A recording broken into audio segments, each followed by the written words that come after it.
अस्सलाम वालेकुम students.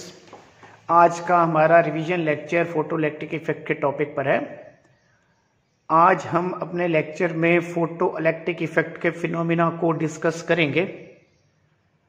What is photo electric effect? देखें, एक्चुअली फोटो इलेक्ट्रिक इफेक्ट हमें तब ऑब्जर्व होता है जब हमारे पास कोई low energy electromagnetic waves interact करती हैं किसके साथ? मैटर के साथ।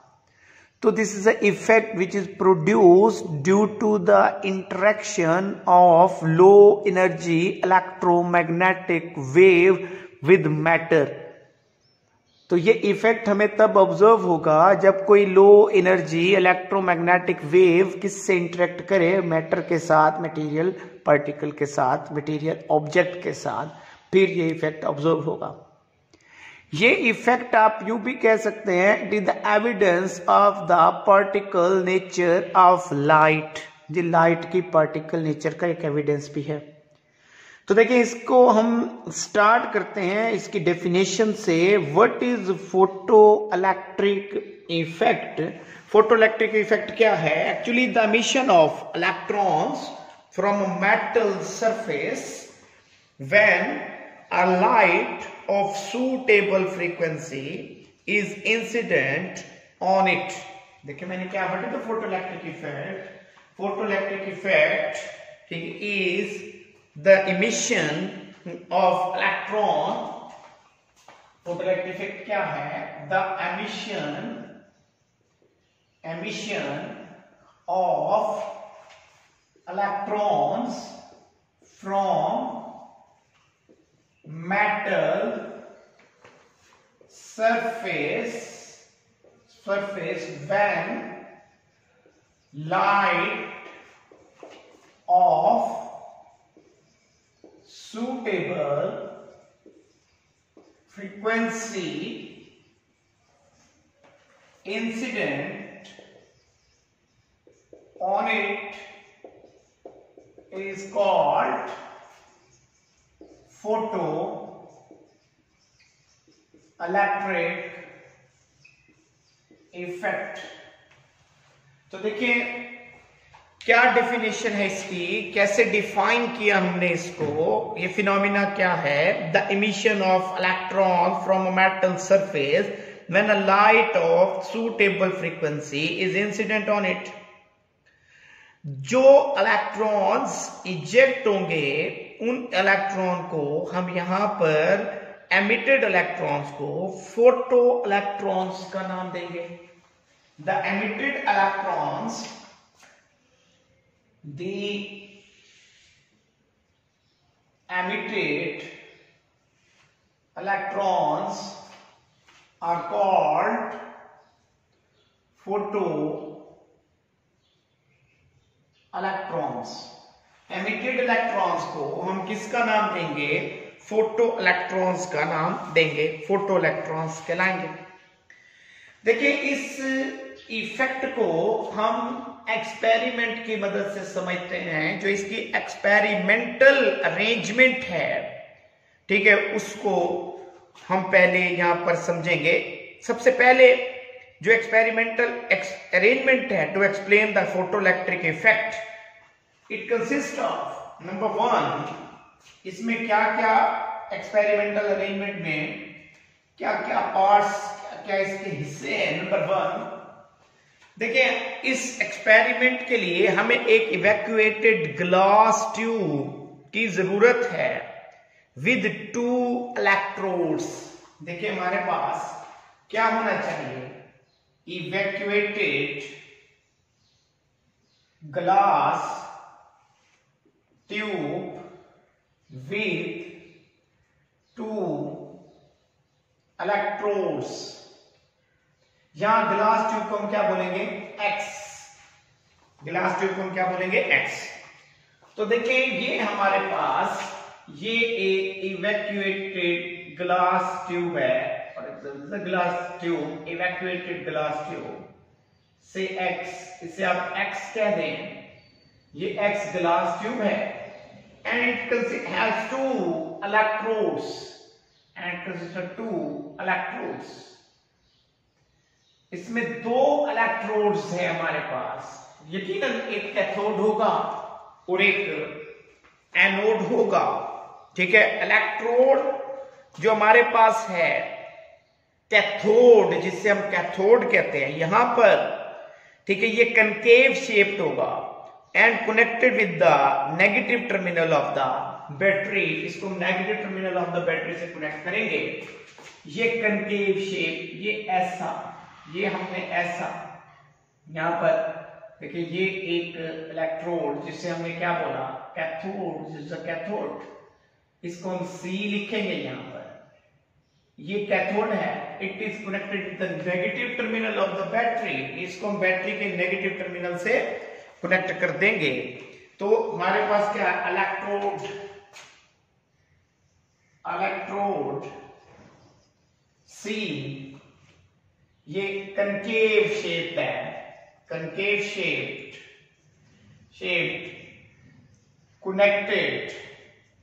connected with negative terminal of battery. ये किससे कनेक्टेड है, negative terminal of the battery के साथ। इसे हम क्या बोलेंगे, कैथोड। और हमारे पास एक इलेक्ट्रोड है जिससे हम क्या बोलेंगे, एनोड। ठीक है जी, ये कनेक्टेड है with the positive terminal of the battery. ये जो सेकंड हमारे पास यहाँ पर टर्मिनल है, ये this is an anode is connected with a wire. ये एक वायर की तरह का इलेक्ट्रोड हमने बना दिया है और इसको हम बैटरी के नेगेटिव पॉजिटिव टर्मिनल से कनेक्ट करेंगे। इलेक्ट्रोड ए कनेक्टेड, आप इसे यूं कह सकते हैं, ये वायर शेप भी है, वायर शेप भी कह सकते हैं, वायर शेप। ये connected with positive terminal of battery. तो ये हमारे पास इलेक्ट्रोड जो सी है, इसे हमने क्या बोला है, इसे हमने कैथोड कह दिया है। और ये जो हमारे पास ए है, इसको हम क्या बोलेंगे, इसको हम एनोड बोलेंगे। तो ये एनोड है। अब देखें हम क्या कर रहे हैं, कैथोड को बैटरी के नेगेटिव से और एनोड को बैटरी के पॉजिटिव से कनेक्ट कर रहे हैं। देखिए किस तरह से, यहां से मैंने ये इसको यूं कनेक्ट कर दिया है with the negative terminal of the battery, the negative terminal of the battery, negative से कनेक्ट कर दिया। और जो मेरे पास एनोड है, इट इज कनेक्टेड यूं विद,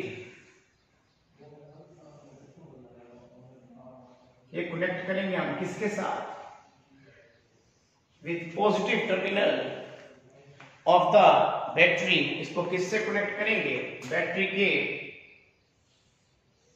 ये पॉजिटिव टर्मिनल से with the help of potential divider. ये हमने पोटेंशियल डिवाइडर यूज किया है, इज कनेक्टेड विद द, ये देखिए इट इज कनेक्टेड विद ये पॉजिटिव टर्मिनल है, नेगेटिव टर्मिनल है। Now this is connected with the positive terminal and this one is connected with the negative terminal। यहां potential को very कर सकते हैं। ये देखिए ये टर्मिनल यहां है, सिर्फ जीरो पोटेंशियल पर है, जीरो पोटेंशियल पर। जब हम इसको मूव कराएंगे इसका पोटेंशियल बढ़ेगा, इंक्रीज होगा, इट्स जीरो पोटेंशियल। हमने एक पोटेंशियल डिवाइडर यहां पर कनेक्ट कर दिया है, पोटेंशियोमीटर भी कह सकते हैं आप इसको, पोटेंशियल डिवाइडर भी कह सकते हैं, हमने यहां कनेक्ट कर रखा है। और अब हम देखें यहां पर इसके साथ यहां एक वोल्ट मीटर भी कनेक्ट कर देंगे। ये वोल्ट मीटर भी यहां पर एक कनेक्ट किया जाएगा। ये volt meter potential between these two terminals को कैलकुलेट करेगा, मेजर करेगा। व्हाट इज द पोटेंशियल, देखें this terminal is with the cathode and this terminal is with the anode, the potential is measured between these two. इन दो के दरमियान potential major करेगा, cathode और anode के दरमियान पोटेंशियल का डिफरेंस ये मेजर करेगा. What is the difference between cathode and anode? And we also connected an ammeter. हम यहाँ पर एक एमीटर भी कनेक्ट करेंगे. एमीटर क्या करते हैं? मेजर द करंट मेजर करेगा.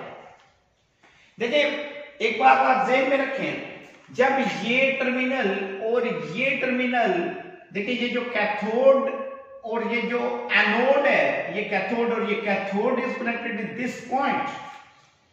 देखिए ये वर्ड यहां है, and anode is with this point, and this terminal is connected with negative and this terminal is connected with positive. When this arrowhead is at the starting point, the potential is zero. Here potential is zero. Then the potential difference between cathode and anode is zero. It means when the potential difference is zero, there is no current flow through the ammeter. तो कोई current flow नहीं करना चाहिए या current इसमें से गुजरना नहीं चाहिए, क्योंकि हमने इस वक्त कैथोड और एनोड के दोनों टर्मिनल्स का पोटेंशियल सेम कर रखा है. तो यहां पर हमने एमीटर कनेक्ट कर दिया. Now we have a source. हमारे पास एक सोर्स है. This is a source of current, source of light. This is the source. This is a monochromatic source. Monochromatic source of light. What happens when the light coming from the source, and incident on this metal plate, जिसको अभी हमने cathode बना रखा है, जब ये light आके इस पे फॉल करेगी, ये जो रेड एरो मैंने बनाया, it's a light which is coming from the source and source is monochromatic. When the monochromatic light falls on C क्या हमारे पास कैथोड है, then what happens? The electrons are emitted. What is the charge on electron? Charge on electrons is negative, so that these electrons are attracted by positive anode. तो ये electron किसकी तरफ attract होंगे? Positive anode की तरफ attract होंगे. Current produced due to these photoelectrons called the photoelectric current, which can be measured by an ammeter. तो देखो क्या बात मैंने बताई आपको, जब ये सोर्स से लाइट जाके कैथोड पर फॉल करेगी, कैथोड किसका है? मेटल का है. तो लाइट जाके किस पे फॉल की? मेटल सरफेस पे. तो क्या ऑब्जर्व हुआ? The electrons are emitted from cathode. Due to of negative charge of electrons are attracted toward the positive anode. तो इलेक्ट्रॉन पॉजिटिव एनोड की तरफ अट्रैक्ट हो गए, और जब ये इलेक्ट्रॉन पॉजिटिव एनोड की तरफ अट्रैक्ट हुए तो करंट प्रोड्यूस हुआ और एमीटर की नीडल ने डिफ्लेक्ट करना शुरू किया, और हमें पता चला कि करंट पास हो रहा है, और इस करंट को हमने क्या कहा? फोटो इलेक्ट्रिक करंट कहा. देखें ये फिनोमिना क्या है, देखो मैंने क्या बोला, when light falls on metal plate, इसको हमने C लिखा, C, the electrons are emitted and attracted towards the positive anode, and current is produced due to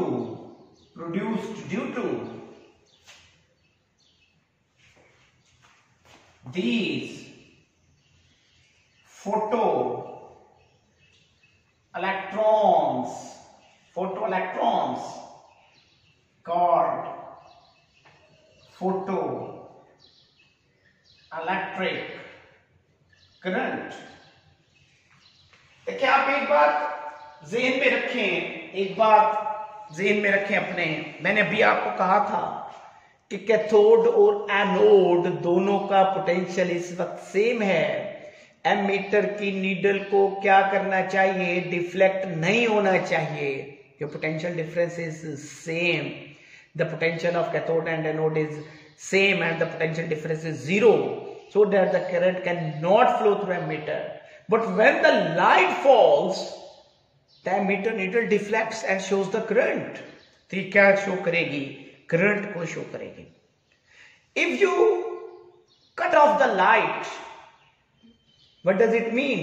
कि जब लाइट कैथोड पे फॉल करना बंद होगी, the current stops when the light is cut off. You notice that from this experiment. When light is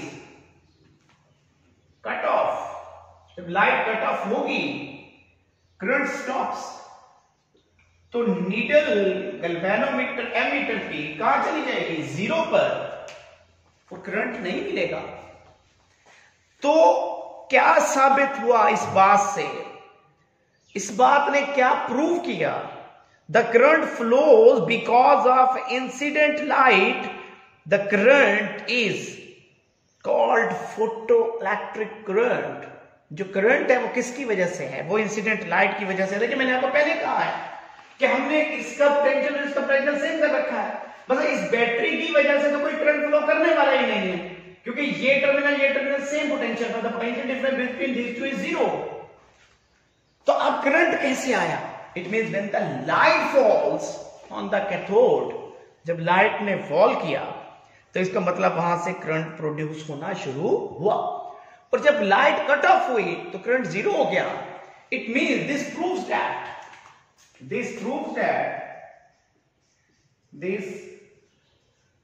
that current is due to light when it falls on metal plate. जब light ने fall किया metal plate पर तो इसकी वजह से current है, और जब लाइट कट ऑफ हुई तो करंट क्या हो गया, जीरो हो गया। This phenomena is known as photoelectric effect। ये फिनोमिना क्या कहलाता है, फोटोइलेक्ट्रिक इफेक्ट कहलाता है। अच्छा देखें, when light falls on the metal plate, इस एक्सपेरिमेंट के दूसरे पॉइंट की तरफ आते हैं। जो इलेक्ट्रॉन एमिट हुए हैं, these electrons attracted toward the anode and these electrons must have kinetic energy। तो जो इलेक्ट्रॉन, जो emitted electrons attract towards the anode, these electrons must have the potential energy। ठीक है जी, तो ये काइनेटिक एनर्जी रखते होंगे। तो what is the maximum energy, kinetic energy of these photo electrons? How we calculate, how we measure the kinetic energy of these photoelectrons। तो हम इनकी काइनेटिक एनर्जी को कैसे मेजर कर सकते हैं, हम इनकी काइनेटिक एनर्जी को कैसे मेजर कर सकते हैं? तो देखें, to measure the maximum energy of photoelectron, if we want to measure the maximum kinetic energy of photoelectrons, अगर हमें maximum kinetic energy photo electrons की मेजर करनी है तो हमें क्या करना पड़ेगा, हमें क्या मेथड अडॉप्ट करना पड़ेगा, हम किस तरह से maximum kinetic energy of photoelectron measure कर सकते हैं। तो देखें हमें क्या करना पड़ेगा। सबसे पहले हमें जो बैटरी आपने यहां पर कनेक्ट की है, हमें इसकी पोलैरिटी चेंज करनी पड़ेगी, रिवर्स करनी पड़ेगी। Reverse the terminal of battery in the circuit. The first step you made, what you will do, reverse the terminals of the battery in the circuit।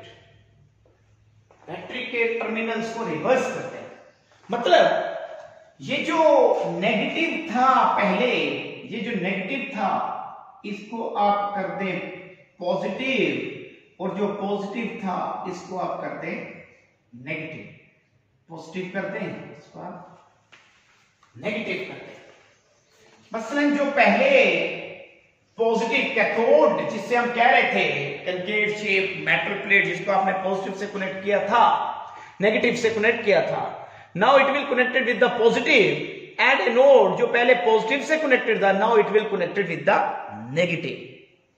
तो maximum kinetic energy of photoelectrons can be determined by reversing the terminal of the battery in the circuit. क्या होगा इससे? देखिए पहले क्या हो रहा था, the electrons which are emitted from the cathode are attracted towards the anode. Now what will be happen? Because this anode is more negative, क्योंकि आपने टर्मिनल रिवर्स कर दिया, and this will become more positive. This will become more positive. ऐसा हुआ। अब electron जो anode की तरफ पहले अट्रैक्ट हो रहा था, अब वो photoelectron repelled by the anode and photoelectric current decreased. Then what happened? देखिए when you reverse the terminal of the battery in the circuit, then what happened? क्या होगा? द फोटोइलेक्ट्रॉन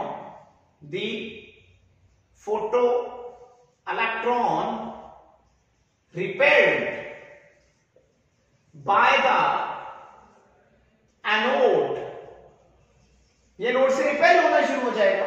पहले अट्रैक्ट हो रहा था, अब रिपेल होना शुरू हो जाएगा, repelled by the anode and photo electric current decreased. और फोटो इलेक्ट्रिक करंट क्या होना शुरू हो जाएगा? डिक्रीज होना शुरू हो जाएगा। फोटो इलेक्ट्रिक करंट यकीनन कम होना शुरू हो जाएगा। If you made potential more and more negative then the photoelectric, देखो अप्रोचेस जो, ये मेरे पास पोटेंशियल है, इसको मैं अगर इधर बढ़ाता हूं, इस तरह बढ़ाता हूं, इसको अगर मैं इस यहां से, देखिए यहां से अगर मैं पोटेंशियल आहिस्ता आहिस्ता बढ़ाता जाऊं, it will become more negative, more negative, ये मोर पॉजिटिव होता जाएगा, ये मोर नेगेटिव होता जाएगा। Because when we increase the potential from this point, because this terminal is connected with the negative, and this will become more negative. If we increase the potential, अगर हम potential को आहिस्ता आहिस्ता बढ़ाते जाएं, ठीक है, मोर and more negative करते जाएं जो ए टर्मिनल है हमारे पास, तो photoelectric current approaches to zero. ठीक है, तो क्या होगा? फोटो इलेक्ट्रिक करंट जीरो हो जाएगा। देखिए अब नेक्स्ट क्या हम लिखेंगे? Third point,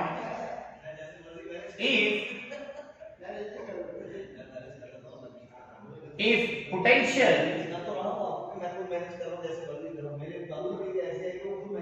increased gradually, then terminal A becomes more and more negative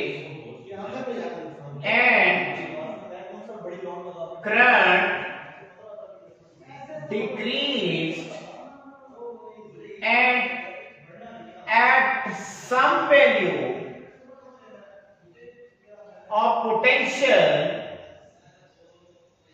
it will be zero. वो पोटेंशियल के किसी वैल्यू पर जाके ये क्या हो जाएगा, जीरो हो जाएगा। तो इसका मतलब जो मैक्सिमम काइनेटिक एनर्जी का फोटो इलेक्ट्रॉन था अब वो एनोड तक नहीं पहुंच रहा। Then the maximum energy of photoelectron is determined by this potential, जो हमने यहां पर पोटेंशियल पढ़ाया। तो maximum kinetic energy of photoelectron is equal to V naught E. What is V naught? V naught is the potential at which the maximum kinetic energy for electron cannot reach the terminal A. Then maximum kinetic energy, when this equation, and kinetic energy maximum is written as 1 by 2 mv maximum square is equal to V naught E. V naught E. What is the V naught? V naught is that potential at which the maximum kinetic energy electron cannot reach to A, जो A तक नहीं पहुंच सका। C से जो emit हुआ था A तक पहले पहुंच रहा था, अब वो A तक नहीं पहुंच सका। तो इस पोटेंशियल को हम नाम देते हैं स्टॉपिंग पोटेंशियल का। तो स्टॉपिंग पोटेंशियल क्या हुआ, देखें, we made more and more negative of A, that's why the electron do not reach the A, because the attraction is more and more. जो इधर से जो रिपल्शन इसने की, जो पहले अट्रैक्ट कर रहा था अभी रिपेल कर रहा था, बढ़ती गई इतनी बढ़ गई कि अब इलेक्ट्रॉन वहां पहुंच ही नहीं सका।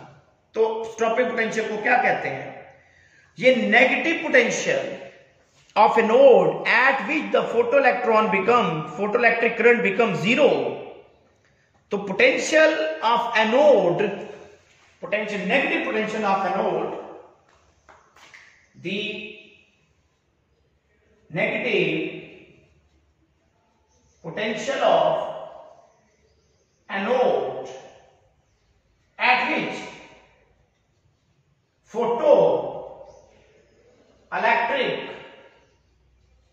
current becomes zero, इसको हम क्या बोलेंगे, स्टॉपिंग पोटेंशियल बोलेंगे। इसको हम क्या बोलेंगे, स्टॉपिंग पोटेंशियल। ये स्टॉपिंग पोटेंशियल कहलाएगा।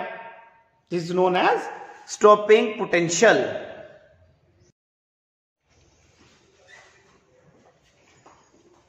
तो देखिए हमने किसको डिफाइन किया, स्टॉपिंग पोटेंशियल को। तो हमने क्या कहा, what is the stopping potential, the negative potential of anode at which the photoelectric current become zero is known as stopping potential. तो देखो हमने क्या बात समझी कि फोटोइलेक्ट्रिक इफेक्ट का फिनोमिना क्या है। When this light falls on this metal plate, even the potential of cathode and anode is the same, the current flows. When the light falls, the current flows through the circuit. When we made the terminal of the potential reverse and increase the negative potential of the anode, at some value of the potential the current will be zero, and this potential is known as stopping potential, and from this equation we measure the maximum kinetic energy of photoelectrons. Now further we will discuss the effects of intensity and frequency. हमने ये experiment repeat करना है with the different intensity of light but keeping the frequency constant, then what will happen? अगर मैं जो light fall करा रहा हूं इस कैथोड प्लेट पर, अगर मैं इसकी इंटेंसिटी को बढ़ा दूं लेकिन फ्रीक्वेंसी को कांस्टेंट रखूं, then what will happen? तो क्या होगा, क्या फर्क पड़ेगा फोटोइलेक्ट्रिक इफेक्ट के फिनोमेना पर? तो देखें, तो first we discuss effect of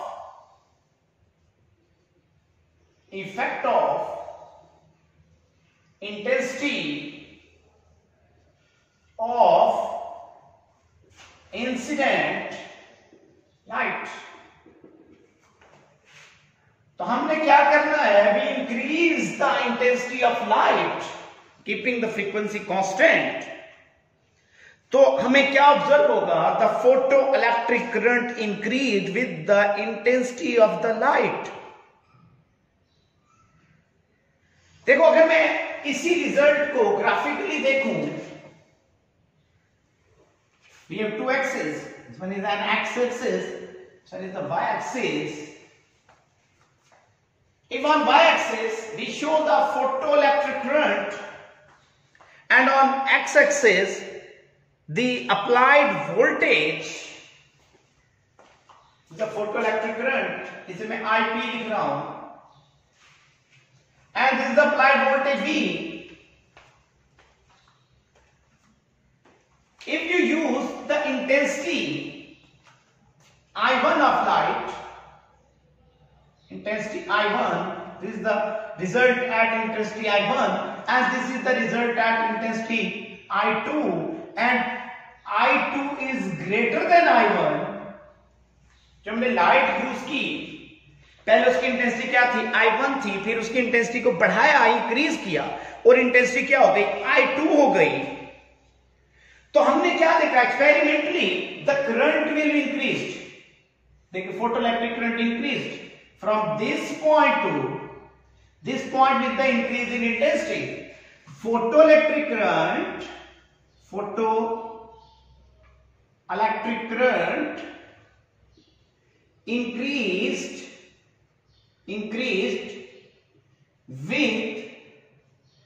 increased with increase in the intensity of light. Light की इंटेंसिटी के बढ़ने से फोटोइलेक्ट्रिक करंट भी इंक्रीज हो गया। लेकिन if you find the stopping potential for both the intensities,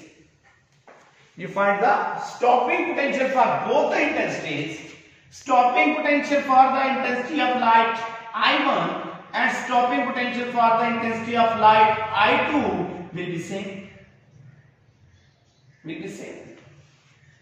The stopping potential of both lights of intensity I1 and I2 is the same. What the result we conclude? It means that when the intensity of the light increases, the kinetic energy of the photoelectron remains same. Because stopping potential measures the kinetic energy. Result क्या मिला? Kinetic energy of photoelectrons remains same. Kinetic energy तो same रही, but the current increase. It means that number of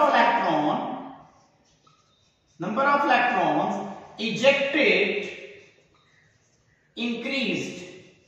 जो electron eject हो रहे हैं उनकी तादाद बढ़ गई है, लेकिन काइनेटिक एनर्जी क्या है? वो सेम है।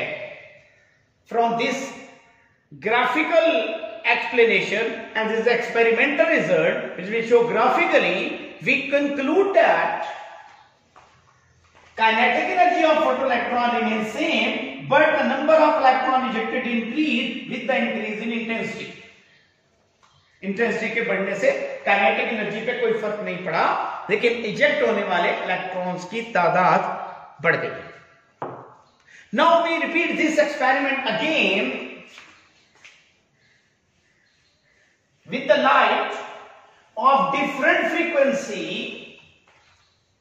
light of different frequency, keeping the intensity constant. Effect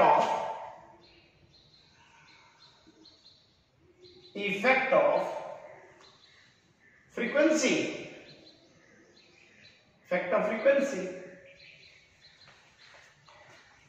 We again discuss this result graphically, making the graph between photoelectric current and applied voltage. Photoelectric current and applied voltage.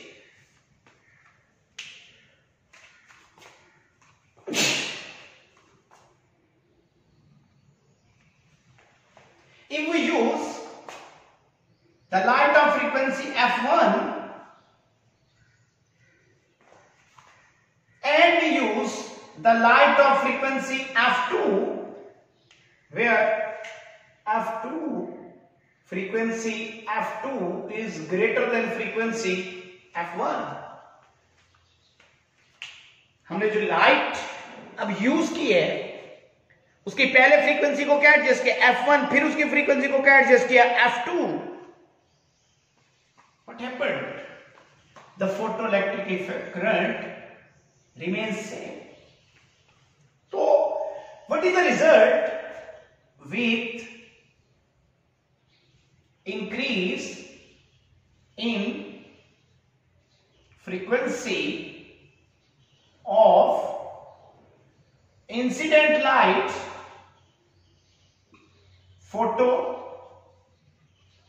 photoelectric current remains same. Increase the frequency, but the photoelectric current remains same. If we measure the stopping potential of these two frequencies, what we will observe, the stopping potential at frequency f1 and f2 is different. As f2 is greater than f1, we note that the stopping potential V naught at frequency f2 is greater than the stopping potential at frequency f1. If we write it V2 and V1, where V2 is the stopping potential at frequency f2 and V1 is the stopping potential at frequency f1, what we observe experimentally, the stopping potential increased. At frequency f1, stopping potential is V1, and at frequency f2, the stopping potential is V2. Now, what is the result? It means there is a no change in current. It means number of ejected electron remains same. The number of ejected electron remains same. देखिए क्या लिखेंगे हम? Number of ejected electrons remain same. Why? Because there is no change in photoelectric current. And the second result is kinetic energy of ejected electrons increased. Why? Because stopping potential increased. And we know stopping potential measures the kinetic energy of photoelectrons. We have two different results and we explain it graphically. If we use the different intensity of the light and we use different frequency of the light, these experimental results in photoelectric effect cannot be completely explained on the basis of electromagnetic wave theory. Electromagnetic wave theory in experimental result को explain नहीं करती है. The theoretical and experimental result does not match. So Einstein is the scientist who explained this photoelectric effect phenomena on the basis of quantum theory. Inshallah, we will discuss in the next lecture Einstein photoelectric effect on the basis of quantum theory. Up to here, we discuss the photoelectric effect phenomena and we discuss its results. Next time, inshallah, we will discuss photoelectric effect again on the basis of quantum theory. Inshallah, next time फिर हाजिर होंगे. अल्लाह हाफिज.